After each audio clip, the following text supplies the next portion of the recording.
देखिए, ये परसों शनिवार को शाम के समय जब अपना जो उनसा लगभग 6:30 जब अंधेरा हो चुका था, तो एक जेसीबी एक पॉपलिंग बड़ी मशीन जो होती है अपना, वो अपना यहाँ पर आती है और वो आते ही अपना जो है अपना ये सारे जितने भी हमारा धार्मिक स्थल जो है हमारे पास यहाँ लगभग 35-40 साल 50 साल पुरानी हमारी ये जगह है, नगर विभाग की जगह है। इसी नहर विभाग ही जो है अपना हमारे को अनुमति देता था यहाँ पर बनाओ करो छठ पूजा मंदिर बनाओ।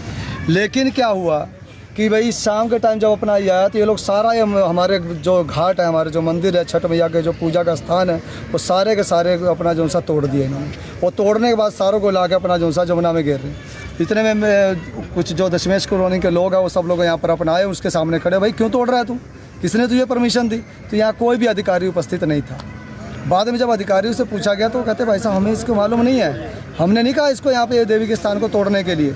उसने अपनी जो उनसे अपना वो किस लिए तोड़ा, वो किसको उसने आदेश दिया, वही हम जानकारी निकालने के लिए बात कर रहे थे। तो उन्होंने कहा कि ऐसा हम सोमवार के दिन नहर किन्होंने कहा जी, जो यहाँ के जो ठेकेदार जो थे वो उन्होंने कहा कि भाई देखो मैंने नहीं कहा, उसने अपनी मर्जी से तोड़ा है।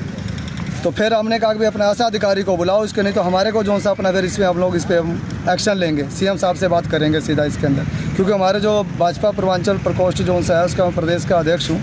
हमारे जो सा मुखिया हमारा सीएम साहब नायब सैनी है और हर वर्ष जो सा हमारी भाजपा के मुख्यमंत्री जो सा छठ पूजा में आते हैं और छठ मैया को अपना जो सा आस्था केंद्र मानते हैं। इसके लिए आज जो हम लोग सब एकत्रित हुए हैं, नहर विभाग के सभी पदाधिकारी आज यहाँ पे उपस्थित हैं और इससे हम पूछेंगे भाई साहब इतना बड़ा अन्याय हमारे साथ क्यों किया।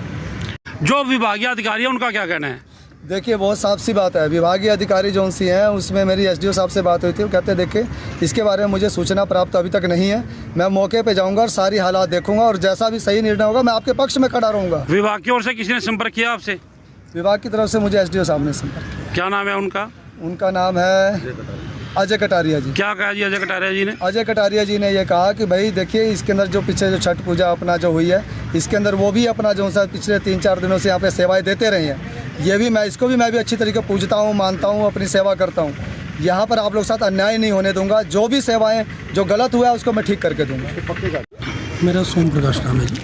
हाँ, ये क्या मामला है जी? जो है मामला, मैं यहाँ का निवासी हूँ और परसों रात को ये जेसीबी के द्वारा रात के अंधेरे में इन मंदिरों को जो वेदियाँ माता की हैं इनको तोड़ा गया। सबसे पहले इन वेदियों की अगर बात करें तो माँ कात्यायनी देवी की, जिसको छठे स्थान पर रखा गया, छठ मैया कहा जाता है, शक्ति की दायिनी ये देवी है। इन देवी का पूजन यहाँ की महिलाएं, पूर्वांचल की महिलाएं करते हैं और जाति भेद से उठकर, हर चीज़ से उठ करके इस व्रत को करती हैं, जिसमें 36 घंटे ये निर्जला रहती हैं। इस प्रकार की भावनाओं के साथ व्रत करने वाली इन महिलाओं के इन सम्मानजनक प्रतीकों को तोड़ दिया गया।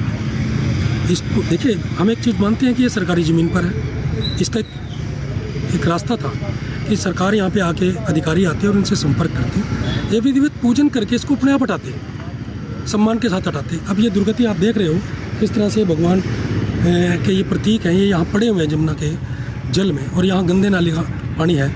और इस तरह से जो इनकी दुर्दशा है ये भावना को आहत करती है, श्रद्धा को और विश्वास को ठेस पहुँचाती है। एक तरफ तो सरकार, प्रदेश और केंद्र की सरकार आज कुंभ का आयोजन कर रही हैं, बड़े बड़े महापर्व लगा रही हैं, 40 करोड़ की संख्या को बुलाने के लिए आह्वान कर रही हैं, और एक तरफ ये इस तरह ये प्रतीकों को तोड़ा जा रहा है। ये भावनाएं आहत नहीं है तो और क्या है?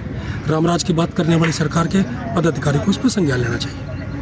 जी कटारिया जी, जो आस्था से खिलवाड़ के आरोप लग रहे हैं पूर्वांचल कल्याण समिति के द्वारा लगाए गए हैं, वो कहा गया है कि रातों रात ऐसी क्या मजबूरी आ गई कि पोकलैंड तक चलाकर सारी जो वहाँ स्थल बनाया गया उसको उजाड़ दिया गया, नेस्तनाबूद कर दिया गया। क्या कहना चाहेंगे आप? देखिए, हमारा ये जो पीएलसी का रोड जो चला हुआ है जी उसके हिसाब से ये ड्राइंग के हिसाब से काम कर रहे थे। तो वाइडनिंग का काम है, ठेकेदार को ये काम करना ही था, लेकिन ये ठेकेदार को तो आपने समझाया होगा ना जी कि ऐसे ऐसे करना है।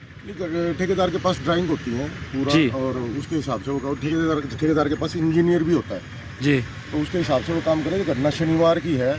शनिवार को मेरे पास फ़ोन आया था कि छठ पूजा के इस तरह से उन्होंने तोड़ फोड़ कर दी। तो उस टाइम मेरे नॉलेज में नहीं था, कोई मशीन वाला था, वो उसकी गलती ये थी, उसको लोगों से बात करना चाहिए था। ये जो घाट है ये वैसे भी पक्का होना है, हमने चीफ साहब को इसकी ड्राइंग भेजी हुई है अप्रूवल के लिए। और पीछे भी जब छठ पर्व आया था तो यहाँ जो लोग खड़े हैं वो बता भी देंगे कि हमने काफ़ी मदद करी थी। 3 दिन क्या मदद कर दी कटारिया जी? यहाँ तो लोगों ने स्वयं अपने पैसों से जो है सफाई करवाई, व्यवस्था करवाई, आपका क्या कंट्रीब्यूशन रहा? जी बिल्कुल, ये तो जी अपने एक मिनट इनसे पूछना। जी सर, आपने क्या कराया था? जी हमने डिपार्टमेंट का एस्टीमेट बना के इधर सफाई और इधर बलियां भी लगवाई थी, लाइटिंग भी कराई थी, रास्ता भी ठीक कराया था, टेंट का अरेंजमेंट कराया था और उसमें पेंट भी करवाया था। इधर ये मंदिर है उसको ठीक। भी करवाया था, साफ तो- सफाई भी करवाई थी। तो कटारिया जी अब आपका क्या कहना है इसके ऊपर जो हुआ है, क्या कहना चाहेंगे आप? इसका तो भाई साहब ऐसा है, अगर कोई किसी का जो ये भाई हैं इनको अगर मान लिया इनकी धार्मिक भावनाओं को हाथ पहुंची है तो सॉरी फील करते हैं। बाकी मेरी नॉलेज में नहीं था और इसको अब वैसे पक्का कराएंगे इस घाट को।